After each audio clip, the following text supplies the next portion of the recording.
Como les decía, mis hermanos, el día de hoy vamos a estudiar un pasaje que es bien poco estudiado. Y me atrevo a decir que quizás para usted es el primer mensaje que usted escucha acerca de la genealogía de Jesús. Pero, hermanos, no porque nosotros veamos puros nombres significa que es una palabra o algo que no tiene sentido para nosotros. La Biblia dice en 2 de Timoteo capítulo 3, versículos 16 y 17, que toda escritura es inspirada por Dios y útil para enseñar, para redarguir, para corregir, para instruir en justicia, a fin de que el hombre de Dios sea perfecto y enteramente preparado para toda buena obra. Entonces, todos los pasajes, todo lo que está revelado de Dios en las Escrituras, hermano, está inspirado por Dios. Dios lo ha inspirado. Dios ha permitido en su soberanía que todo lo que Él pensaba que era útil para nuestra fe quede plasmado en la Biblia. Si estas genealogías, que es el lugar en que la mayoría de todos se duermen al leerla, Dios ha permitido por su Espíritu que esté en la Biblia, es porque algo tenemos que aprender de esto. Amén. Es algo que tenemos que aprender. Las genealogías, hermano, son importantes y eran muy importantes para el pueblo de Israel. Realmente eran muy importantes. Quizás para nuestro tiempo no tiene tanta preponderancia como tenía antes, ¿no es cierto? No tiene tanta. Quizás ahora lo máximo que se ve, y eso que está perdiéndose, es el preservar el apellido de la familia, ¿no es cierto? Antes los matrimonios querían siempre tener un hijo varón para que el apellido se preserve, ¿no es cierto? Necesitamos un hijo varón para que, los Torres vayan de generación en generación. Entonces, siempre había eso, hoy todavía lo hay, aunque creo que es algo que también se está perdiendo, ¿no es cierto? No tenemos nosotros en nuestra cultura un fuerte apego a nuestras antiguas generaciones.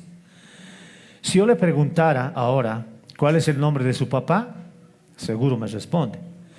Si te pregunto cuál es el nombre de tu abuelo, también me respondes. Pero si te pregunto el nombre de tu bisabuelo, ahí ya algunos flaquearíamos. De tu tatarabuelo, aún peor. Y así sucesivamente, porque no tiene tanta relevancia en nuestra cultura. Pero en la Biblia, y más específicamente en el pueblo de Israel, las descendencias, las genealogías eran realmente muy importantes, hermanos. Eran tan importantes que por esa ascendencia que el pueblo de Israel tenía, ellos veían la división original de la tierra prometida, del Canaán. Usted se recuerda cuando Moisés conquistó la tierra prometida, ellos habrían destinado ciertos lugares para las 12 tribus. Entonces, por heredad, les correspondía esa parte de la tierra que les había dado. Y eso, indudablemente, podían tener acceso por la ascendencia que tenían. Nosotros escuchamos, por ejemplo, hablar aún en el Nuevo Testamento de Pablo, de la tribu de Benjamín, de Saúl, de la tribu de tal, de él, de la tribu de tal, porque era algo que se preservaba con mucha fuerza, porque de acuerdo a esa descendencia ellos tenían una provisión para su tierra. Por otro lado, también establecía derechos de propiedad, entre otros. Los derechos de propiedad tenían que ser dados por familia, y dada la tradición de Israel, si tú tenías una tierra por heredad y querías venderlo en algún momento, no podrías venderlo a otro que no sea de tu tribu. Necesariamente para ese entonces tenían que vender a alguien de esa tribu. Entonces había un derecho de propiedad. No podía venir y mezclarse todo. Había realmente una fuerte importancia. Por otro lado, también determinaba la elegibilidad de los sacerdotes. Entonces, en el Antiguo Testamento también usted sabe que los sacerdotes estaban destinados específicamente a la familia de Aarón. Entonces, no podían aspirar a ser sacerdotes si no venían de la familia de Aarón, si no eran de su linaje. Entonces, el linaje era algo que se conservaba demasiado. Los judíos, les digo, no tiene tanta importancia para nosotros, pero tenemos que comprender un poquito de cómo y por qué está en la Biblia. Los judíos preservaban tanto su genealogía que, haciendo un parangón, digamos, con nuestra cultura, que las alcaldías, digamos, ellos tenían un libro, tenían libros con la genealogía de cada uno, de cada familia. O sea, ellos tenían como un registro civil, ¿no es cierto? Como un registro civil, pero no solamente que abarcaba a una familia, sino a las generaciones y de dónde venían, porque realmente era importante. Pero esto solamente pasó hasta el año 70, el año en que los romanos invadieron Jerusalén y quemaron y destruyeron el templo. Entonces ahí se perdió realmente mucha información. Por eso es que desde ahí ya no hay una sucesión de sacerdotes, ya no hay sacerdocio desde ese momento, porque el linaje se ha perdido. Pero habían familias que también, mientras podían pagar, mientras tenían un ingreso económico bueno, podían pagarse y ellos mismos tenían un registro de su familia. Muchos de nosotros no tenemos. A lo mucho que tenemos entre nuestros documentos son el certificado de propiedad de la casa, los certificados de nacimiento de nuestros hijos, sus libretas, ¿no es cierto? ¿Guardan sus libretas de sus hijos? ¿Sí? Guardamos algunas cositas, ¿no? Entre nuestros papeles, nuestros documentos. Mi esposa guarda todas las cartitas que le mandaba cuando éramos novios, así. Guardamos esas cositas importantes, pero no guardamos nuestras genealogías, ¿no ve? No guardamos. Pero ese pueblo sí, era bien valioso. Entonces las familias dedicaban un tiempo especial a tener cuidado de las genealogías. Era realmente bien importante. Ahora, miren, estamos ahora estudiando un momento de la historia en el que la genealogía, saber de quién has venido, tenía mucho peso, mucho peso. Porque también, hermanos, si alguien quería ser el rey de Israel, tenía que venir de la descendencia o del linaje de David. No podría ser otro. Nosotros ahora más o menos tenemos en nuestra constitución que el presidente tiene que ser boliviano, ¿no es cierto? Tiene que ser boliviano, o al menos vivir un tiempo, ya no sé por dónde va la cosa, pero es así. Pero en ese entonces no, linaje de la familia de David. Entonces venimos de un tiempo, o estamos estudiando un tiempo en el que los nombres de quienes han sido los papás, los hijos, la línea que sigue esa familia es realmente muy importante porque marca esas pautas de cómo vivía esta cultura. Entonces, hermanos, nosotros en los evangelios, hablando de Jesús, tenemos dos genealogías. Una que está en el evangelio de Mateo, en el capítulo 1, y esta otra, la que estamos estudiando ahora, que está en el capítulo 3, que es el evangelio de Lucas. Entonces, ambas genealogías tratan de mostrar que Jesús, el Mesías, no fue alguien que se habría autoproclamado.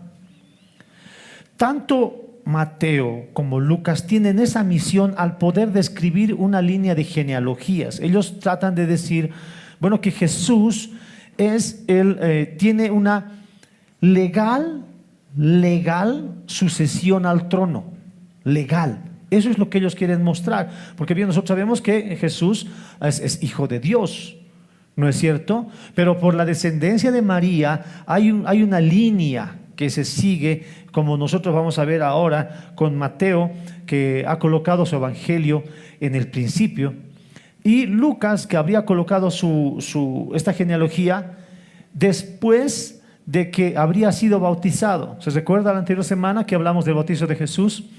Que los cielos se abrieron y que una voz se oyó del cielo diciendo: este es mi Hijo amado. Entonces Dios estaba dando testimonio, Dios el Padre estaba dando testimonio de que Jesús era el Hijo de Dios. Pero ahora lo que hace Lucas es decir, bueno, Él es el Hijo de Dios, Pero Él es el Mesías porque Él tiene derecho legal de poder llevar y poder ser del dueño del trono. Entonces, tanto Mateo como Lucas tienen la intención de hacer notar a la gente que la línea que viene Jesús, la línea de su familia de la que viene Jesús, es del linaje de David y de Abraham. Es verdad que nosotros vamos a encontrar algunas diferencias entre ambos evangelios.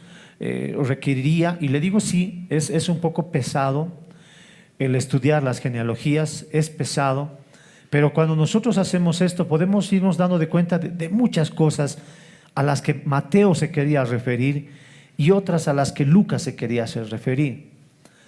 Mateo, por ejemplo, Mateo en su genealogía hace o menciona a mujeres. ¿Ha leído el evangelio de Mateo? ¿No es cierto? Ahí menciona a Ruth, ahí menciona a María, menciona a mujeres, menciona también esto que era importante para el pueblo, hasta momentos oscuros de la historia de Israel, pero Mateo muestra esta historia. Sin embargo, Lucas, en esta genealogía que vamos a leer ahora, no menciona mujeres. No menciona mujeres, eso por la tradición, porque legalmente se tomaba una tradición por la familia del esposo, por la familia del varón. Entonces Lucas lo que hace es mencionar puro varones. El evangelio de Mateo, hermanos, el evangelio de Mateo en las genealogías que él cuenta va desde antes, desde el pasado hasta el presente. Entonces Mateo va a hacer la lista de las genealogías desde Abraham hasta Jesús. Mateo, ese es el trabajo que él tiene. Sin embargo, la genealogía que ahora vamos a leer, el evangelio de Lucas, de él va del presente, de ese entonces, de Jesús hacia atrás. Pero no solamente va hasta Abraham, sino que él va hasta el principio, hasta Adán. Entonces ya va notando ciertas diferencias y uno se pregunta por qué hay estas diferencias en las genealogías. Es porque ambos tenían distinto público y distinto propósito. Eso es importante que nosotros lo sepamos. Mateo escribe al pueblo judío. Mateo escribe al pueblo judío y la intención de Mateo es que este pueblo, el pueblo judío, pueda ver por las genealogías que Jesús tiene derecho a ser el heredero del trono de David. Y él dice, bueno, en las genealogías de Mateo, que él viene desde la descendencia de Abraham, cumpliendo el pacto profético de Abraham, el pacto abrámico. Todos los judíos sabían de qué se trataba eso y por eso Mateo les hablaba de eso. Entonces para ellos tiene un carácter distinto, tiene un propósito distinto. Sin embargo, el público de Lucas, ¿usted sabe quién es el público de Lucas? ¿A quién le estaba escribiendo Lucas? A Teófilo, ¿no es cierto? Él estaba haciendo un trabajo de investigación para Teófilo y a través de Teófilo a los gentiles. Ahora, mire, si Mateo estaba escribiendo la genealogía para los judíos, haciendo notar la descendencia de Abraham, de David, y es interesante que también Mateo divide las genealogías en 3 grupos de 14, de Abraham hasta David, de David hasta la deportación de Babilonia y desde la deportación hasta Jesús. Pero esa es la intención de Mateo. Pero Lucas, la intención de Lucas, hermanos, no es solamente hacer ver que Jesús tiene derecho sobre Israel, que lo tiene, de seguro que lo tiene. Pero la intención de Lucas va más atrás. Lucas quiere decir, Jesús es del linaje de Abraham, sí, pero va más allá. Jesús es el del linaje de Adán. Entonces, si Mateo se centra en el pueblo de Israel como el rey de los judíos, lo que hace Lucas es centrarse en Jesús, pero como el rey de todo el universo. Él se va al principio. El trabajo de Lucas, hermanos, él trata de poder mostrar no solamente al pueblo de Israel, sino también ahora a los judíos, a los gentiles, que de quien él está hablando es el rey del universo. y que el reino de Dios no es solamente para Israel, sino que es universal, universal. No solamente está hablando de un reinado para un pueblo, para el pueblo de Israel, sino que está hablando de un reinado para toda la humanidad. Y para esto, Lucas se remonta en estas genealogías hasta el principio y llega hasta Adán. Ambas, hermanos, ambas genealogías muestran la descendencia de David, de Abraham. Y lo interesante es, hermanos, que nadie, en ese momento nadie se atrevió a cuestionar las genealogías de Jesús. Nadie. Ni los fariseos más renegados se atrevieron a refutar eso, porque tenían papeles. Y como nosotros decimos, papeles cantan, ¿no es cierto? Entonces, Mateo y Lucas les muestran eso, saben la gente eso, y ellos pueden de alguna manera por esa parte creer que tiene derecho. No era alguien que se había autoproclamado, él era el Mesías esperado, pero de manera legal, visible. Con eso en nuestra mente, hermanos, vamos a leer ahora sí el Evangelio de Lucas. Ahora, me imagino que todos en acá, la mayoría al menos, tenemos la Reina Valera 60.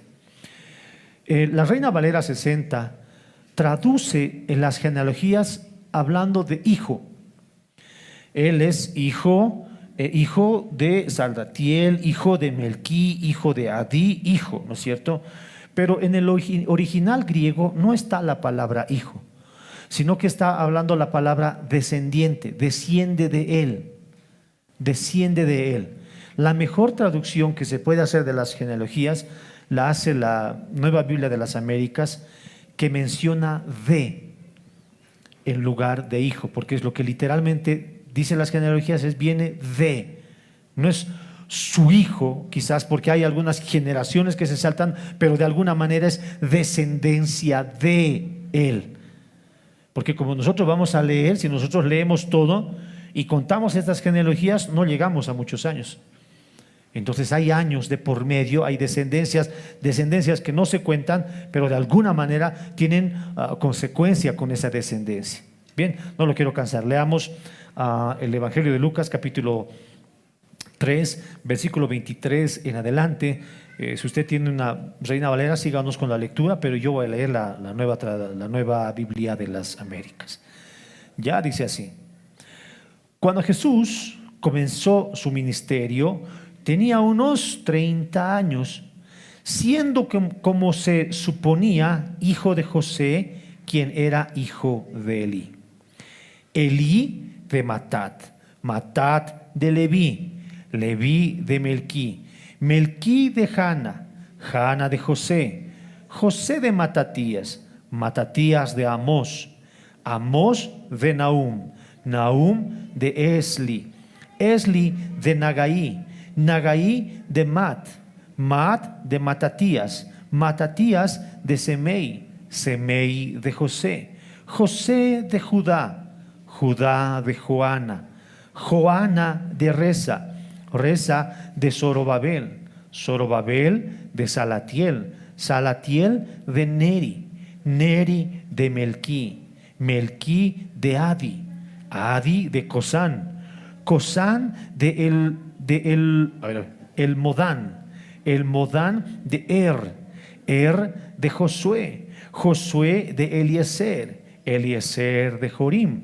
Jorim de Matat, Matat de Leví, Leví de Simeón, Simeón de Judá, Judá de José, José de Jonán, Jonán de Eliakim, Eliakim de Melea, Melea de Mainán, Mainán de Matata, Matata de Natán, Natán de David, David de Isaí, Isaí de Obed, Obed de Boz, Boz de Salmón, Salmón de Naasón, Naasón de Aminadab, Aminadab de Admín, Admín de Aram, Aram de Esrom, Esrom de Fares, Fares de Judá, Judá de Jacob, Jacob de Isaac, Isaac de Abraham, de Taré, Taré de Nacor,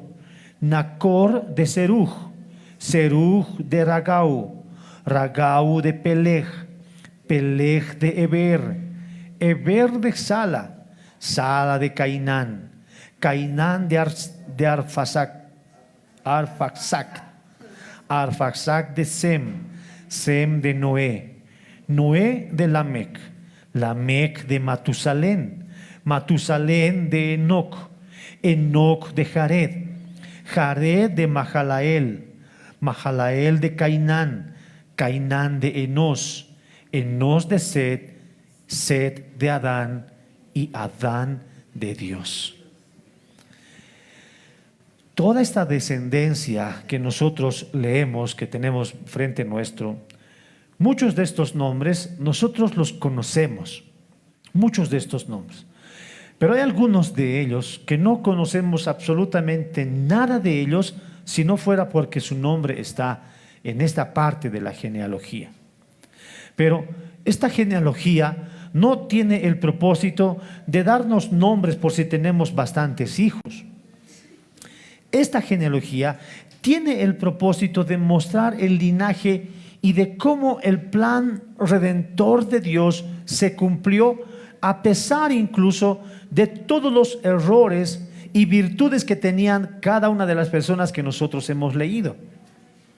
Si nosotros enfocáramos nuestra mirada en las personas que conocemos y cómo estas personas han tenido la descendencia en esos hijos, podemos sorprendernos y podemos traernos grandes sorpresas. Grandes sorpresas. Le digo, es pesado, pero sí podemos ubicarnos, hermanos, cómo Dios ha ido utilizando ciertas circunstancias que de alguna manera han contribuido a que el plan de Dios se cumpla, los decretos de Dios se cumplan. Y ahí tenemos todas las genealogías. Como usted ha podido leer, hermanos, en las visuales, esta descendencia que marca Lucas nos habla de, y utiliza ese prefijo para decirnos que es descendencia de él, no necesariamente su hijo, pero sí que viene de su descendencia de él. Ahora, empecemos nombre por nombre. ¿Está bien? ¿Ha dormido bien anoche? ¿Sí? A ver, ya, 60 y tantos nombres. ¿Vamos? Bien, no vamos a mencionar a todos los nombres, pero veamos a grandes rasgos lo que quiere decirnos Jesús. Primero, la Biblia dice, Lucas lo menciona, que Jesús mismo al comenzar su ministerio era como de 30 años. 30 años. Eso nosotros lo sabemos por el Evangelio. Ahora es un aproximado. Lucas tampoco dice exactamente cuántos años tenía, pero sí, Lucas dice que era 30, porque también 30 años era la edad punto en el que asumían liderazgo. Era la edad en que ya el hombre era adulto y podía asumir el sacerdocio. Por ejemplo, en aquella era acostumbrada para los hombres de Dios comenzar sus ministerios a los 30 años. Ezequiel, por ejemplo, empezó su ministerio profético a los 30 años. José también tenía 30 años cuando se convirtió en el primer ministro de Egipto. David también tenía 30 años cuando ascendió al trono de Israel. 30 también era la edad de los sacerdotes cuando empezaban a servir. Y 30 también eran los años que tenía Jesús al empezar su ministerio. Entonces, estos años que nosotros tenemos acá no son casualidad.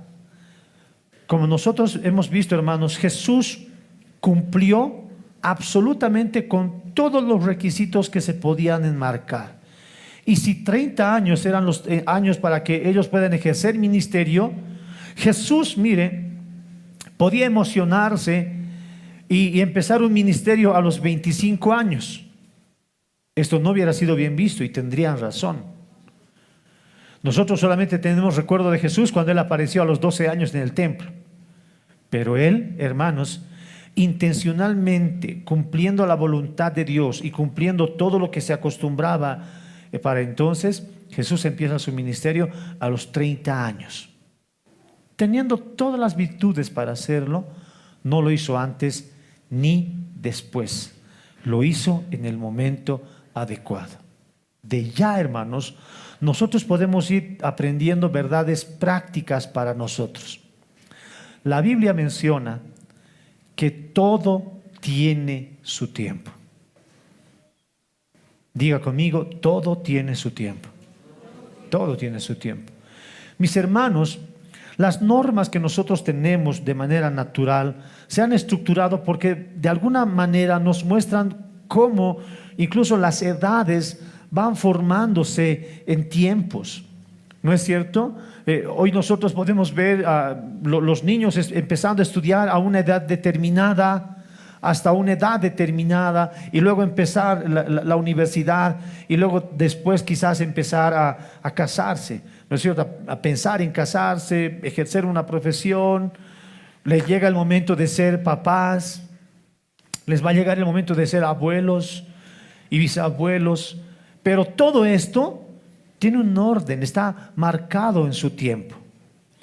Si algo de lo que pasara en nuestra vida se saliera de tiempo o no estuviera en el tiempo adecuado, no es que no se puede, pero muchas personas sufren la consecuencia de no hacerlo en el momento adecuado. Los jóvenes ahora están con la mente capacitada para poder estudiar. Ellos están estudiando, deben de estudiar. Ahora, imaginen a un joven que está estudiando, pero adquiere compromisos de matrimonio. Bueno, el joven, una de dos, o va a tener que dejar sus estudios para sostener a su familia, o va a tener que hacer ambas cosas. Y eso trae un desequilibrio, trae un desorden, no es lo mismo. Por otro lado, si una persona que se da, si una persona, y ya las personas cuando ya tienen familia, tienen casados, empiezan a estudiar, tampoco es lo mismo. Porque cuando uno está en la edad, cuando uno está en el tiempo, su mente asume, su mente memoriza, puede hacer, tiene la fuerza fisiológica para hacer. Sin embargo, cuando ya es mayor, le cuesta 2 veces más o 3 veces más, porque tiene que trabajar, porque está cansado, su mente ya no es la misma de antes. Todo tiene su tiempo. Todo tiene un equilibrio. Cuando nosotros hablamos de esto, no es que nosotros, nunca hemos sido jóvenes, no, sino porque aún de nuestros errores nosotros podemos hablar y aconsejar, en este caso, a los jóvenes. Todo tiene su tiempo.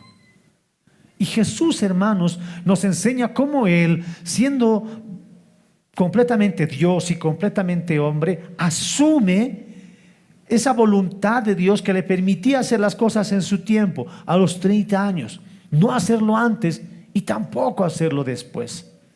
Amén, sino en su momento. Eso es algo que, Jesús nos va enseñando desde el principio.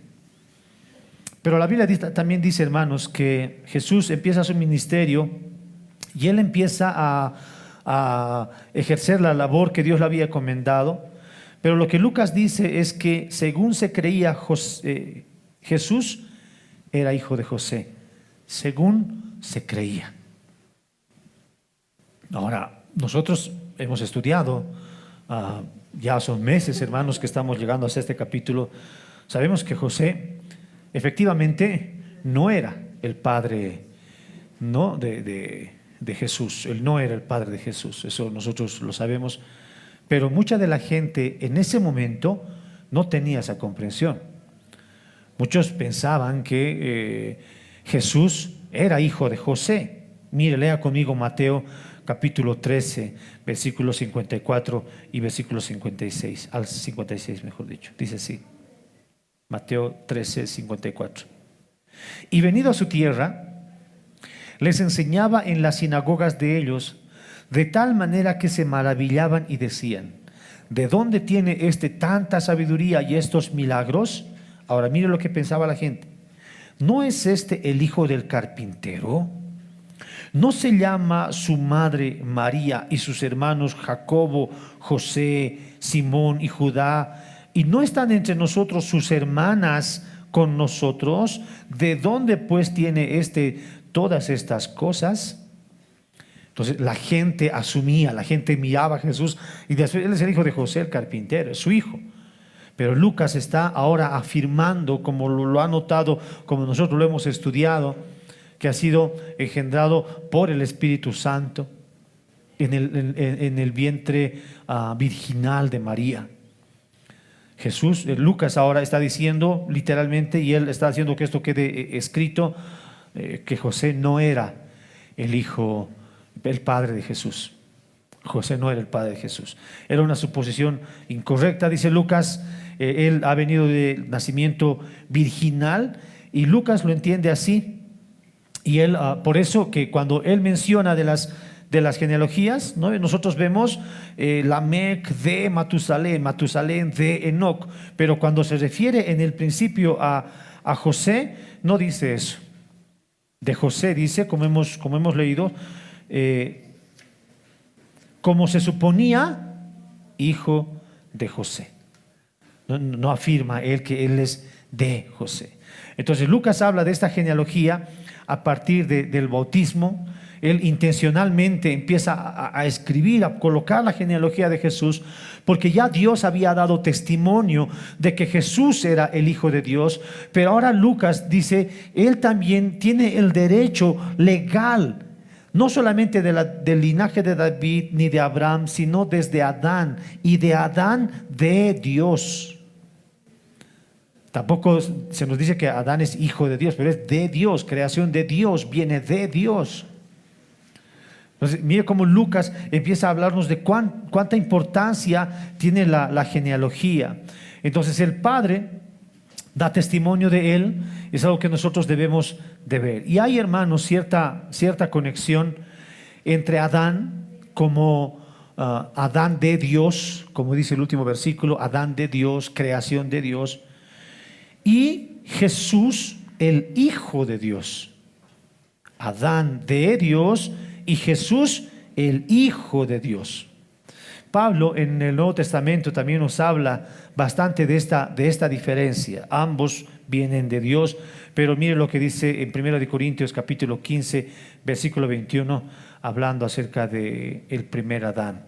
Dice, versículo 21, así: porque cuando la muerte entró por un hombre, hablando de Adán, también por un hombre la resurrección de los muertos. Porque así como en Adán todos mueren, también en Cristo todos serán vivificados. Entonces muestra de alguna manera Pablo el fracaso de este primer Adán, el Adán de Dios. Muestra su fracaso porque él habría pecado. Sin embargo, Pablo muestra ahora que esa bendición que nosotros obtenemos de nuestra redención a causa de la bendición del Hijo de Dios, quien habría sido tentado como todos nosotros, pero no ha pecado, quien habría cumplido en su vida perfecta la ley de Dios. Entonces Pablo dice, el primer Adán fracasó, el Adán de Dios falló, pecó, y por culpa de él todos han muerto, todos están en pecado. Pero por causa de Jesús, el que no conoció pecado, por causa de él ahora todos son vivificados, dice, todos son revividos en él. Tenemos nosotros ahí a los dos Adanes. Pero Lucas también, hermanos, nos habla de este Hijo de Dios, no solamente para la redención de Israel, sino como lo hemos visto anteriormente en Lucas capítulo 2, versículo 32,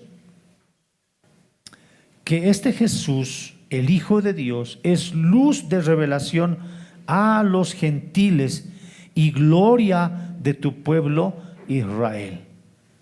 Entonces nosotros tenemos a Lucas enseñándonos que Jesús es luz para todos, para todas las naciones. Y Lucas capítulo 3, versículo 6, y verá toda carne la salvación de Dios.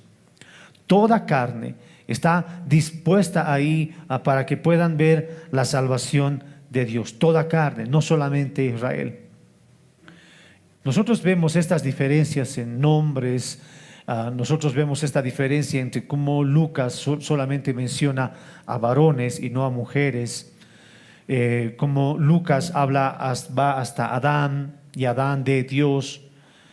Por esto, porque Mateo se enfoca en un solo público, que era el público judío, pero Lucas se enfoca en colocar a Jesús en la historia de la humanidad. Porque ¿dónde empieza la humanidad? En Adán. Amén, en Adán. Y lo que Lucas ahora está diciendo es que ese Jesús viene de esa descendencia, es directamente hijo de Dios. Amén, de manera de linaje, pero como ha dado testimonio Dios habiendo los cielos, Él es el Hijo de Dios en quien Dios tiene complacencia. Cada uno de estos nombres de alguna manera tiene una historia, a veces con luces en algunos hombres y a veces en otros con oscuridad. Y Mateo no tiene miedo de mostrar eso. Mateo muestra incesto, Mateo muestra pecado, Mateo muestra todos estos errores oscuros que había en Israel. Mateo no tiene temor de mostrarlos, pero Lucas muestra la descendencia y él puede llegar hasta el Adán y el Adán de Dios. Hermanos, la genealogía tiene el propósito de enseñarnos a cada uno de nosotros que Dios cumple sus designios, que Dios cumple sus propósitos. Y escuche bien, hermano, para que los propósitos de Dios se cumplan, Dios va a orquestar, o sea, va a hacer que pase cualquier cosa para que se cumplan sus propósitos. Hoy nosotros hablamos y vemos a nuestros hijos y eventualmente nosotros podemos mirar hacia el pasado y decir, si yo no me hubiera enamorado de mi esposa o viceversa, no hubieran habido los hijos que tenemos ahorita, ¿no es cierto? No hubieran estado. Y de alguna manera vemos el propósito de Dios, vemos a nuestros hijos y vemos el pasado. Bueno, Dios quería que estos nuestros hijos estén ahora junto aquí con nosotros, era el propósito de Dios. Pero en algunos casos no siempre es bien visto. En ocasiones nosotros vemos a hijos que vienen, por ejemplo, de una violación. Nosotros, como se ha visto también en la historia de la Biblia, hay hijos que son engendrados en pecado, de incesto. Hay otros que son engendrados en pecado de fornicación. Y esto dice la Biblia, que de alguna manera, de lo que habría pasado en Israel, muestra que los propósitos de Dios se cumplen. Hermanos, cuando nosotros vemos a nuestros hijos, nosotros podemos ver la voluntad de Dios en ellos. Nosotros podemos ver, hermanos, cómo Dios de alguna manera en su misericordia hace que los designios del Señor se pueda cumplir. Porque Dios es Dios. Él no se equivoca. Amén. Él no se equivoca. Imagine que uno de la descendencia, uno del linaje esté mal o esté equivocado. Y eso no es así. La genealogía de Lucas y la genealogía de Mateo nos muestran cómo Dios, generación tras generación, ha preservado esa línea, la línea desde Adán de Dios hasta Jesús, hasta María, en todo caso. Amén. Y de manera también adoptiva a José, por ambos. Aunque José no era el padre legítimo de Jesús, por eso a los Josés les dicen Pepes, ¿no ve? ¿Y sabe por qué le dicen Pepes a los Josés? Por pater putativo, padre adoptivo, Pepe, pater putativo, padre adoptivo. Por eso les dicen Pepes.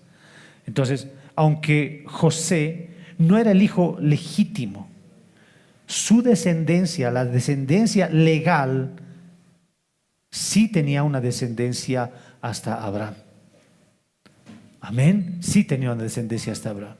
Entonces, hermanos, las cosas que Dios obra en beneficio de sus propósitos son buenos, son perfectos. Por otro lado, hermanos, nosotros vemos que las genealogías sí deberían de importarnos. Sí deberíamos, hermanos, de nosotros mirar hacia nuestro pasado con orgullo. Y yo sé que no siempre miramos así. No siempre miramos hacia el pasado, mirando a nuestros padres o hasta nuestros abuelos con orgullo. En muchos casos hay rencor. En muchos casos no hay orgullo. Pero hermanos, mirar la descendencia o mirar de quién nosotros hemos venido, hermanos, tiene que tener un valor para nosotros, independientemente de cómo hayamos venido. Los propósitos y los designios de Dios se cumplen. Si nosotros estamos acá, cual fuere la razón, hermanos, son los propósitos de Dios. Y lo que bien nosotros deberíamos hacer, según Lucas, es mirar hacia atrás y recordar un poco de dónde hemos venido. Por eso, una buena costumbre, le digo costumbre solamente, podría ser que los papás eventualmente cuenten a sus hijos cómo han obtenido lo que han obtenido. ¿No es cierto? Es una charla que no debe de faltar en familia. Sentarse en algún momento y escuchar a los padres cómo ha empezado todo, o al menos de la familia, ¿no? Cómo ha empezado todo, cómo han conocido a la mamá, cómo han empezado el negocio, cómo ambos han tenido que sufrir. Porque a veces, yo sé que la mayoría acá son jóvenes conscientes, lo digo al internet, a veces no valoramos el esfuerzo de los papás, no valoramos todo lo que ellos han hecho y pensamos que, bueno, nosotros hemos nacido y así está todo y todo ha aparecido así. No, ¿no es cierto? Ha habido un esfuerzo sacrificial de los papás, sacrificial, mucho. Y no es con el ámbito de decir, ahora les toca mantenernos, miren lo que nosotros hemos hecho, no, sino que ellos estén conscientes de que todo lo que ellos puedan ver, ya sea que ellos tengan posesiones, tengan casa, tengan auto, tengan un negocio, que los hijos sepan que se ha empezado de cero, que se ha empezado de algo y que ha costado trabajo. Y que eventualmente cuando ellos empiecen, quizás los papás les puedan dejar algo o quizás no, ellos también tienen que trabajar. Mirar hacia el pasado, hermanos, no siempre es una señal de derrota. Mirar al pasado puede beneficiarnos, el de mirar y ver cómo nuestra familia ha ido creciendo, con todos los errores y virtudes que haya tenido. Porque familia es familia. Y a veces nosotros no valoramos eso. Bueno, Lucas y Mateo nos muestran también cómo esta descendencia, esta genealogía, habla también un poco de la cultura que nosotros tenemos. El saber. Hay muchas personas que, bueno, nosotros no tenemos tanto registro, pero en algunos lugares sí, hombres que ven y estudiando los registros de sus antepasados, algunos se dan de cuenta que vienen del linaje de algún presidente, otros se dan de cuenta que vienen del linaje desde alguna tribu de Israel y van buscando y van escudriñando entre sus pasados.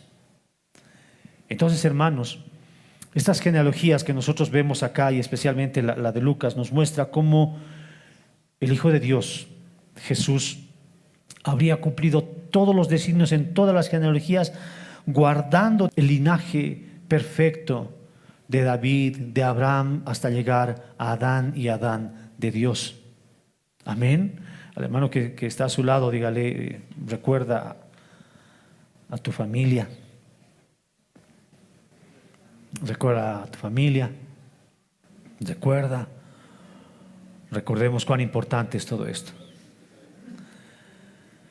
Lo que Lucas nos muestra en su genealogía, hablando acerca de cómo él habría estudiado y buscado ver tanta información que Lucas nos da, es que las genealogías muestran cómo Dios tiene el control absoluto sobre toda la historia de la creación, no solamente particular de nuestras vidas, sino en las manos de Dios la historia de toda la creación. No se le escapó nada a Dios. Y como lo hemos mencionado en algún momento, hay aspectos de la historia de la humanidad que a nosotros nos puede parecer duro y crudo, y muchos, haciéndose como que la burla de Dios, dicen: ¿y dónde estaba Dios en el holocausto judío? ¿No es cierto? ¿O dónde estaba Dios cuando en este lugar tal persona estaba masacrando a la gente? ¿Dónde estaba Dios? Ah, tu Dios estaba durmiendo, dicen. Mis hermanos, Dios, cuando nos decimos que Dios es soberano, decimos que Dios tiene control absoluto sobre todo, no solamente sobre nuestras vidas en particular, sino en toda la historia de la humanidad. Y estos eventos, aunque son duros para nosotros, porque hablamos de la muerte de niños y personas inocentes, hermanos, nada se escapa al control de Dios. Muchas veces nosotros vemos la muerte y nos duele tanto la muerte, pero son 10, 15 años, 20, 30 años, 80, 40, máximo 90 años. Pero no vemos la eternidad que Dios ha planificado. Y juzgamos desde nuestra perspectiva. Nosotros muchas veces juzgamos o podemos hablar mal de Dios cuando vemos a una persona que nace con alguna deficiencia física. Cuando nacen con labio leporino, o cuando nacen con el síndrome de Down, o cuando nacen con cualquier otra característica, uno los mira y uno se pregunta: ¿y por qué Dios permite esto? Dios no es bueno. No, mis hermanos. Dios tiene un propósito para todo lo que Él hace. Aun cuando estos niños hayan nacido así, con alguna deficiencia física, Dios tiene un propósito. Que nosotros no lo sabemos, sí. Que nosotros no podemos entender, sí. Pero Dios es Dios. Y todo lo que ha pasado en la historia de la humanidad, nada no se ha salido del control de Dios. Dios no tiene un plan B. Dios no dice: ay, mira, Hitler, me has arruinado mi plan, ahora voy a tener que hacer otro. No. Todo tiene un propósito delante de Dios, absolutamente todo. Esto, hermanos, tiene que traernos a nosotros paz y esperanza.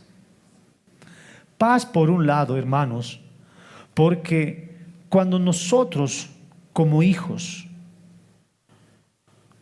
podemos abarcar resentimiento contra nuestros padres, o resentimiento contra algunas personas que nos han lastimado. Podemos guardar eso en nuestro corazón. Pero cuando de alguna manera entiendes que Dios es soberano, y si te ha pasado algo, sea bueno o sea malo, Dios por alguna razón lo ha permitido, entonces eso te llena el corazón de paz y te puede quitar esa amargura que tienes en el corazón o que podemos albergar en nuestro corazón. Yo sé, y es difícil hablar ahorita desde mi posición porque no lo he vivido, pero imagino lo que puede sentir un niño o una niña al saber que él o ella es fruto de una violación, o al saber que sus padres lo han abandonado. Lo digo así porque lo digo con cierto respeto, porque no he sentido ese dolor. Pero hermano, cuando sabes que Dios es Dios, y si ha obrado de alguna manera, hermanos, es porque Dios tiene un propósito. Quizás la niña o el niño que se sabe que viene del fruto de una violación no sepa por qué.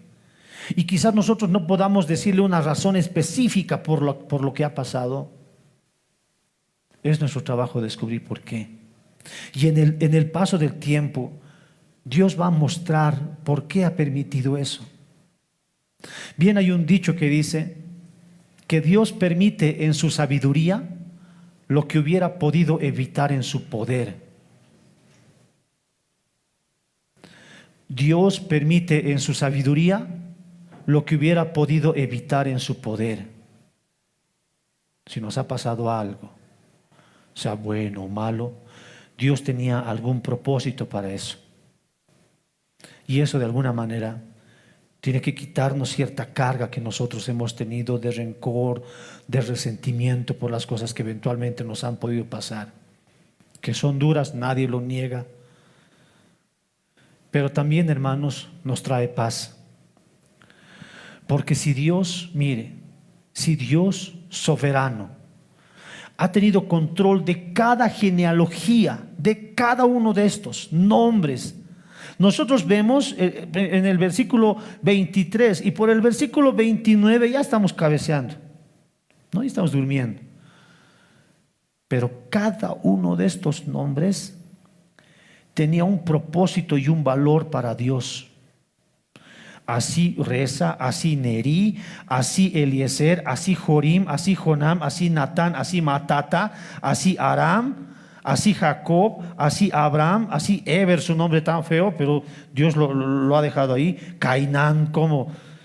Pero todos esos nombres que para nosotros no significan mucho, eran vidas que iban a traer vidas. ¿Sabe qué nos está diciendo Dios, hermanos?